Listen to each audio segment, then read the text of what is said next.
Okay, we're back. We're going to add some more scenarios here. So let's go to the situations here. Now, uh, we're going to make um, a new position. So let's make a new one called early position here. Well, just call it EP. Make it keep it short. You'll notice a number of things. You'll notice that this has an asterisk and is red, and all of this is. This is basically a tree operation. So a premium has a stage which has tables, which has positions, which has actions. And every time you add something to each of these leaves, it gets added to all of them. Um, so for example, when I created EP, it created an action called unopened because under the gun had one. Um, Likewise, if I make a new action, we're going to call it limped pot. Okay, you'll notice that both of these have it. Now under the gun, you can't really have a limped pot, so we just come over here and we say that's invalid. So because both of these actions have now been configured, this under the gun position has been configured for this table, but the table is not configured yet because this EP hasn't been configured yet. And so if we have an unopened pot, the minute you start changing um, the percentages here, um,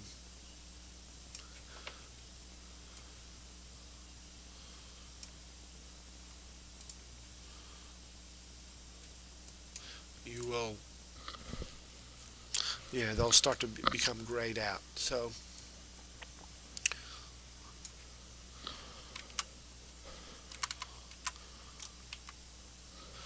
um, it's something to think about. So we're going to basically just set some values here. I'm not going to really pay attention. So now that we've done all that, you can see that it's created these. And now you can see you got premium hands, under the gun, early position, unopened pot, limp pot, and you've got 4 things here. And because we made this one an A, you don't really see anything here because there's nothing to see. Um, you can also copy things. So, for example, let's make a new one here. Call it raised, and we'll have another one. Call it re-raised. Now, obviously, under the gun, that's not possible, nor is it possible to be re-raised under the gun. But early position, we'll just set some values here. We'll just make it random.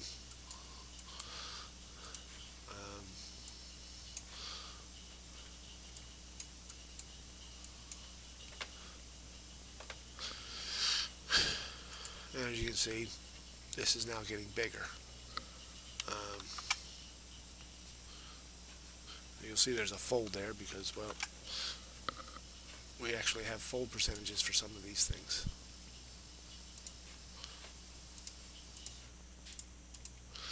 This particular thing. So anyway, so you go through and you can set these things up. So now you can also copy things. You can make a copy of premium hands. Well, let's call this one middle pairs.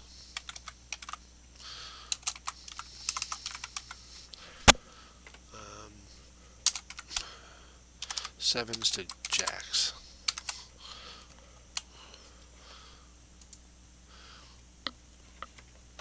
Automatically, boom. We now have middle pairs and we've got random. So now, as you're playing your game, you can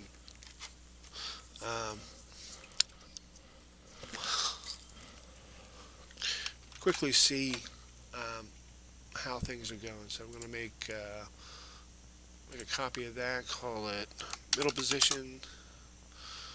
Make another copy, we'll call it late, hijack, cut off,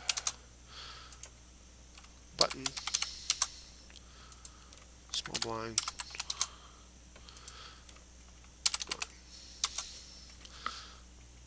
and boom. You've got this big table here full of different things that are constantly changing.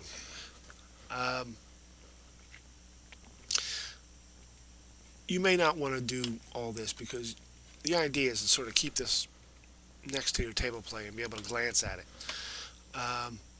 However, you can tab away and tab to it. Whenever you tab to it, it'll refresh the instant you tab to the screen.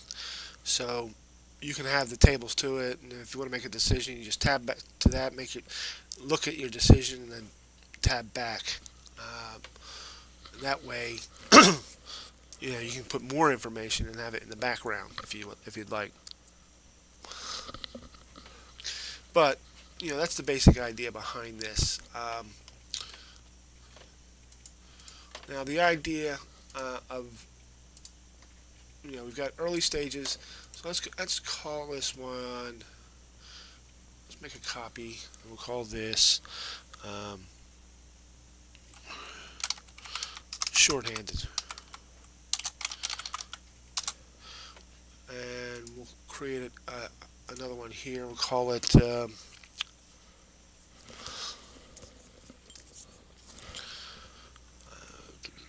final table. Well, now you have basically the same thing, but up here you now have a final table, which means you can change those, and you can also move to a shorthanded, which may mean some of these things are no longer valid. So like if you're shorthanded, you might no longer have early middle position. You're either going to have under the gun, button, and a small blind, for example, with the four-handed table. So in which case you would go in here.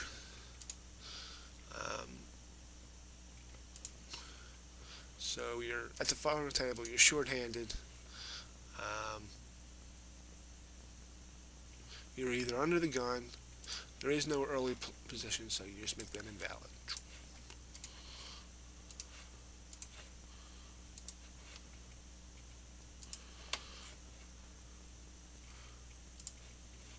You also don't have any middle position per se.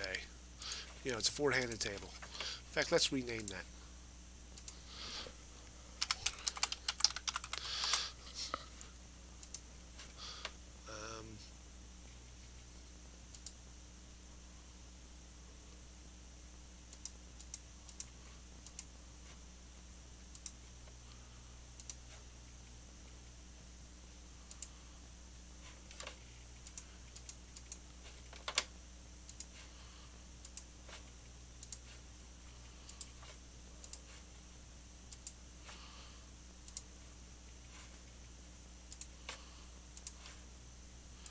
And basically what I'm doing here is I'm telling the software that since we're only four-handed, there's only either an under the gun, you're the button, the small blind, or the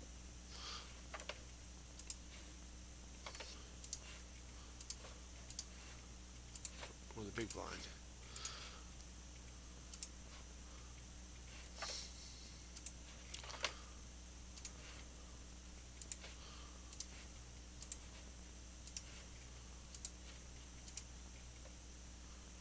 Oops. So now that we're four-handed,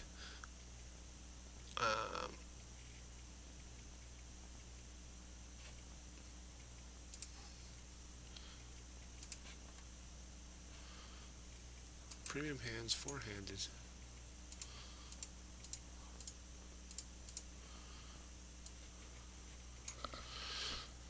Oh, I didn't do these ones. So, early position, four-handed. These are no longer valid either.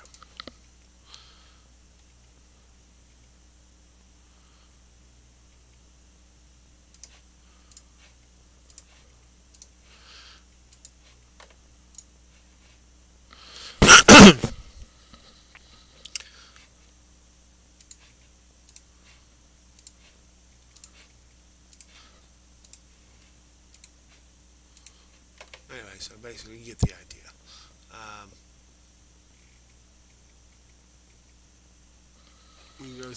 We go through all this, and let me just do that right real quick. So as you can see, I've made those changes. The full table, all these stuff are here, but if we're at a four-handed table, we've assumed that there's none of these positions, and so we basically blacked all these out, and those are the only things you need to take into account. So basically, what you've got going here is you have now a software program that allows you to randomize your bet patterns, so nobody can derive any hand strength based on your bets, because you've disguised it. Now, keep in mind that this is only as good as you make it, so it's not quite. The only thing that it's improving is your randomization. It's not improving your play. I mean, if you're gonna, if you create a situation where you've, low pairs, 2s to 6s, for example,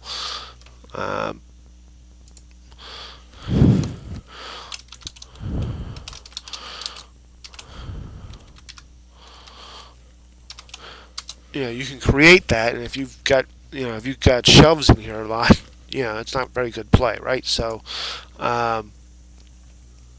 it's entirely up to you how you manage the strategy.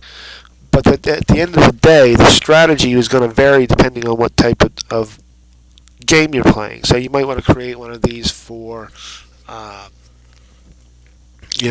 single table sit and go, one for a multiple, a 45 player sit and go. So you might change your strategy. If you have a rebuy, your betting patterns may be different. Like say, you might create a stage for your rebuy period, and you'll have super aggressive values for these things, whereas in the non-rebuy period, you don't.